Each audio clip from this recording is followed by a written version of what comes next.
Баршаңызға сәлем. Бүгін сіздермен пастаның жеңіл рецептімен бөлісемін.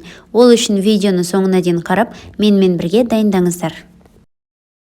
Ең алдымен макаронды 7-8 минуттай дайын болғанша суда пісіріп аламыз. Макаронымыз пісіп дайын болғанша тауық етін дайындап аламыз. Ол үшін бізге бір орта немесе үлкен пияздың жартысы қажет. Оны жақсылап майдалап турап аламыз.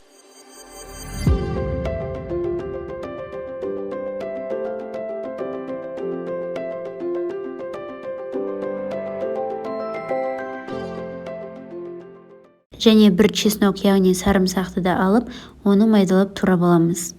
Және бізге тауықтың төс еті қажет. Оны да тазалап турап дайындап аламыз.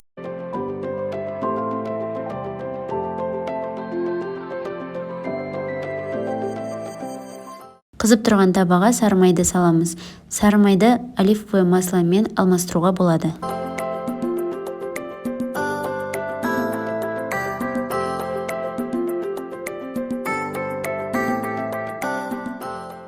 Сары майдың үстіне туралған пиязды салып, 2 минуттай қуырып аламыз. Пиязды жақсылап қуырып алған соң, оның үстіне сарымсақты қосамыз. Сарымсақты да дәл осылай қуырып аламыз. Енді пияз бен сарымсақтың үстіне тауық етін салып, жақсылап барлығын қуырамыз.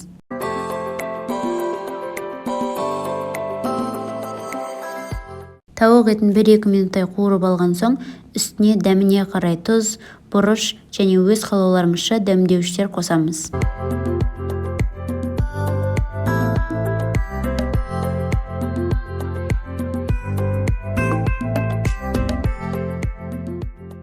Дәмдеуіштерді қосып, араластырып алған соң, оның үстіне сливки, яғни кілегейді қосамыз.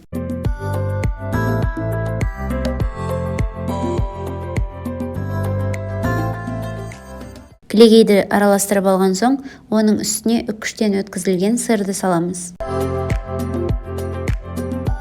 Кілегей қайнап жатқан кезде, оның үстіне дайын болған макаронды саламыз. Отты азайтып, орта отта 7-8 минуттай макаронды бұқтырып аламыз. Ыдыстың қақпағын жауып бұқтырып қойған дұрыс.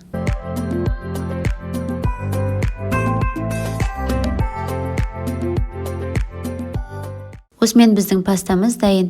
Үстіне үккіштен өткізілген сыр салып, дастарханға ұсынуға болады.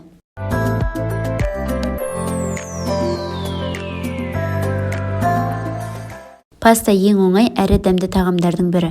Міндетті түрде менің рецептімен дайындап, ауыз тиіңіздер. Видео ұнаса, лайк басып, каналға жазылуды ұмытпаңыздар. Барлықтарыңызға ас болсын.